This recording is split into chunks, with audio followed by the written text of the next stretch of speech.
Hello, everyone. Welcome back to the Union Pacific Railroad Evanston Subdivision in HO scale. My name is Daryl Kruse, owner and builder of the layout, and your host for episode 31 of season 2022. This last week was a pretty productive week. I installed signals for the Westvaco control point. And I also set up control on the facia for not only the signals, but also the turnouts. And so that if I run the trains myself, I can control the turnouts to have the trains go from one main line to the other, depending on how I want them to run.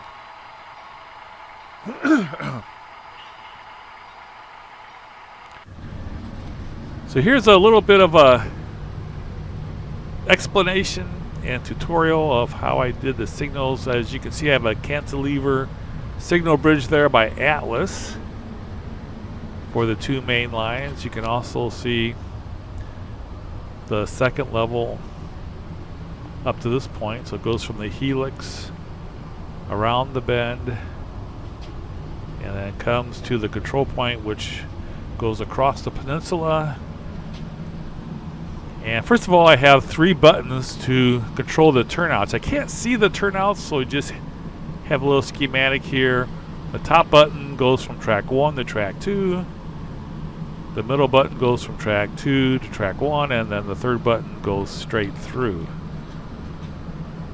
And then I have signal codes for each track. Track 1 and track 2. Main is the top signal, diverging is the bottom one. So you can see I'm putting in 423 here, which is track 1, the main. So I put in 423, which will control it from being either red or green. So I can switch back and forth between red or green. That's the R/G. And then I put in 424. And then when I throw that, it goes from yellow to flashing yellow, depending on what you want. So this is useful. These turnout or signal codes and here you can see I'm putting back to red, and the fascia control the turnouts. That's mainly for when I am operating by myself. When we have op sessions, we will probably turn the buttons off, so the turnouts will be controlled by the dispatcher. I have the exact same thing here. Top button does from control track 2 to track 1, middle from track 1 to track 2, and then the third one is for straight through. And then I have signal codes for this side also. So this time looks like I'm doing track 2. So I put in 4, 2, 5. And then that will control the track 2 main light between green and red. As you can see, those were just straight Atlas signal mass with main and diverging lights. Now here's the benchwork. Very simple. This is a little bit wider. Normally the upper level has been 10 inches. This is 2 feet wide. I still did the 10-inch wide section, and then I extended it to go out 2 feet. Now I thought the brackets, I got these really nice, strong, big 1 1/4 inch wide by 10 inches angles. I thought maybe that might be enough to support it. It does support it, so it is strong enough to support it, and I was able to make it level, but it's a little floppy, so I'm going to have to actually figure out a way to add more strength. But here you kind of get a good idea. I wanted to have it be as slim as possible, so it won't distract from the lower level. So this was the first section. This is an 8-foot section, and here you can see it installed. I have the lower level backdrop covering up the support bracket, so you can't really see them. But they are screwed to the wall and support it. And I do have it pretty level here, and you can kind of see how much it distracts from the lower level. And it's really pretty good. It does overhang, not completely overhang, but there is some areas where it is completely over the lower level main line. We'll definitely need to put some LED strips under there for light. Here you can see I did get it very level along there, and have everything, fairly straight and level, not only right to left but also from front to back. Was able to get it pretty level. Now the fascia on the upper level is going to be actually about 2.5 inches, so that will extend down just a little bit more. That will cover up any wiring that I have, and also the LED strips, or wiring I should say, or LED strips. So it's really not too bad. At this point here, it's like 15-inch separation, so from one level to the next. So I think it's going to look pretty good. And the upper level is 69 inches. So when I'm standing on the platform, so I'm about on a 9-inch platform there, it's pretty easy to operate. I might try and get a little bit higher one. I think I might get up to 10-inch, 11 inches, so maybe get a little bit higher. Now you can see it's pretty wobbly. So what I'm going to do is I'm going to have a building right here. I'm going to put a cable. There's going to be a building here, and a cable is going to go through the building. And I'm going to have some kind of a smokestack or exhaust stack. And the cable is going to go through the exhaust stack and then up to the floor joist to support it, so it's not quite so wobbly. And then on this end, there's going to be a flood loader here, which I'll show you in a little bit. So we'll do the same thing. There'll be an exhaust stack of some sort, and the cable will go through the exhaust stack. Here's the next section ready to go up. And here's how I make sure I don't damage the lower level signals as I'm doing this. Alright, here's how I actually am able to do this all by myself. Wouldn't make sense to have somebody help me, but this is a solo project. And what I basically do is I put one of the braces on, and I just kind of measure from the floor to get it the same height. And then on the other end, I basically just clamp it together to the existing section. So I have a clamp there that I'm attaching there. You can kind of get a little bit closer look. And I don't try and get it real tight there, just tight enough to hold it. And then I can adjust it so that it's perfectly level with the existing section.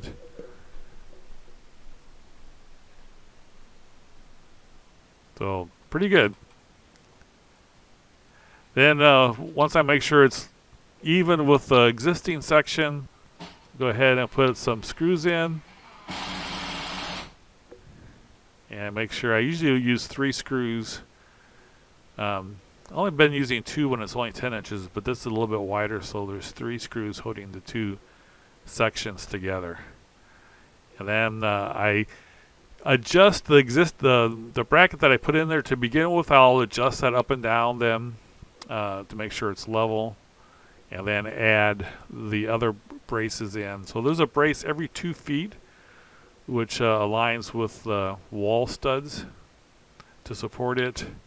And the 10-inch supports can support it, but I'm gonna, like I said, have some cables, I think, because if anybody leans on it, it will, if God forbid they would lean on it hard, it would, definitely cause some issues. So I want to have something to support it from above, and I'm going to have the cables, somehow coincide with buildings that I have. That way people won't bump into them. The buildings will be there to distract. So I think it's going to work out pretty good. Here's the track plan for this area. You can see the green is the 2 sections that I put in. So it's 16 feet long, 2 feet wide. And there will be a 2-track siding that will be used for picking up and dropping off cars from mainline trains. And then 3 tracks for storage. And then this is the coal loader that I'm going to use. Now this is actually a Walthers coal loader, but there's also the same type of thing used for Trona. So this is a company that builds these for Trona mining. So this is a Trona flood loader. So very similar, but the conveyor is not going to go from the ground up to the coal loader. It's going to go from a building, industrial type building, to this then flood loader. So I'm going to adapt it, kit bash it. So it's going to go right in here. It's going to be 2 tracks for picking up and dropping off cars, and then there's going to be 3 tracks for the actual loading and unloading. So the people operating this will not only have to be switching cars around from the 3 storage tracks to the pickup and drop off, but they also will be responsible for pulling cars through the flood loader to go from being empties to being loaded. So it should be a pretty cool operation. It's a pretty interesting car movements there at the Westvaco Trona plant and mine. So here we have some westbound trains coming from Green River. So this train is coming from the Helix, from the staging up through the Helix. And then this is representing trains from Green River heading west towards Ogden. And right now they can make it as far as the Westvaco mine and plant. You see some of the backdrops. I haven't done any more work with the backdrops, but I will be adding those as we go along. As you can see, I do have another new locomotive. Often we'll see CSX locomotives on UP trains as the trains continue west, especially if it's double stacks or other types of trains that would be going cross country. So this is a stack train being pulled by a Athearn Gevo, an Athearn SD70, and then a Scale Trains Tier 4 Gevo that just came out.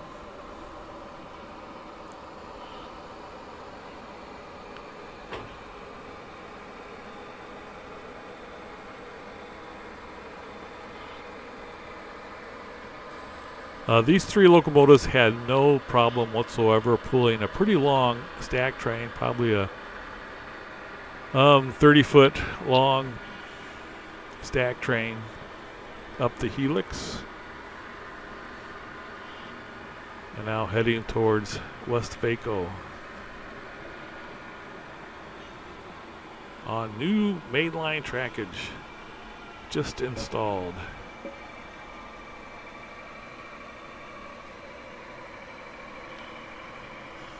Now, as you can see, we do have all red signals here, so we're coming to a stop.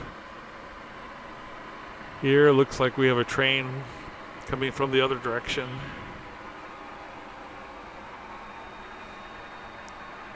I only had time to put in one of the 2 tracks, so I only have track 1 installed on the Westvaco area.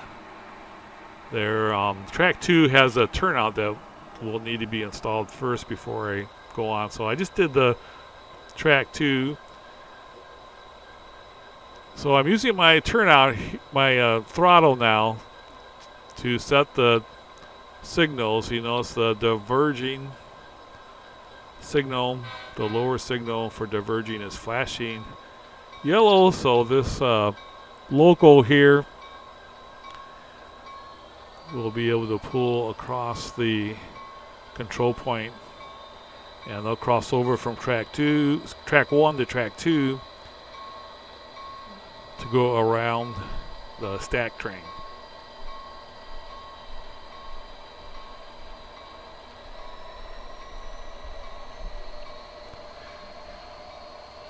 Now again, when we have operating sessions, the signals will be controlled by the dispatcher as he routes trains across the Evanston sub and around operating trains and around maintenance away trains. And even when I run the trains by myself, I do have the computer set up to control the signals. So I can just have, once I get that all the way completed all the way around, the computer will set the signals as the trains go around the layout. But when I'm operating, it's kind of nice to have the signal codes there, so if I want to change the signals, I can. So this local is crossing over from track 1 to track 2. And once it gets by, then the stack train will be able to hopefully get a signal and be able to continue across the control point and to Westvaco.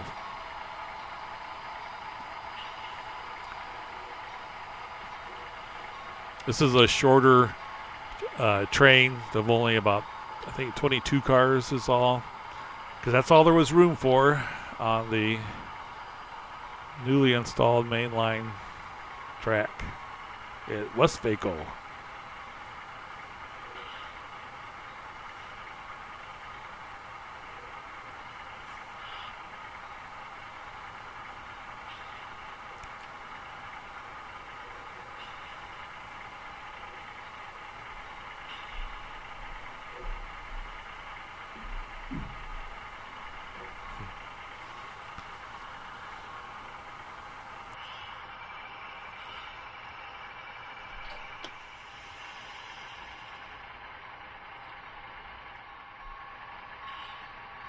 All right, we do have the green signal, so we'll head out across the control point and to Westvaco.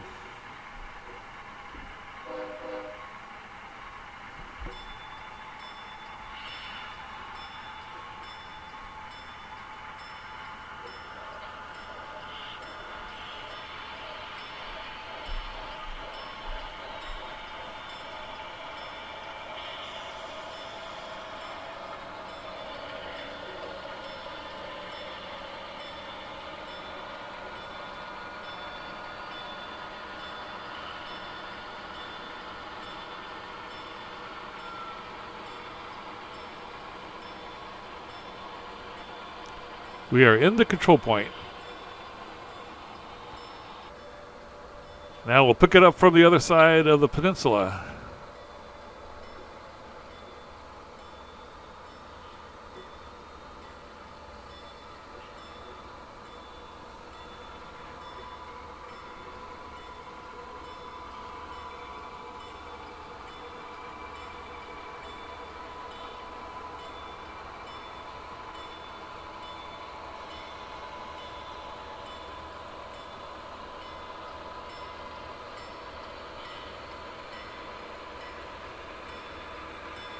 It's really cool to see the whole train on this straightaway.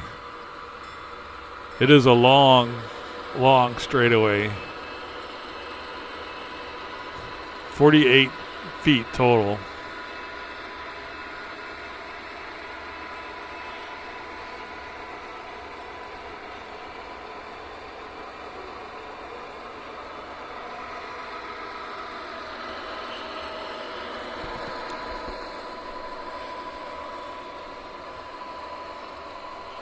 So for the first time, our train is in Westvaco on new trackage.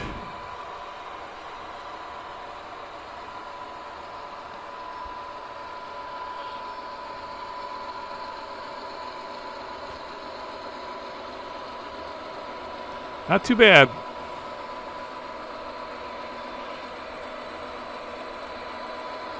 I think at this point we only have about 60 feet of main line to go before we're completed with the main line and have a complete loop all the way around.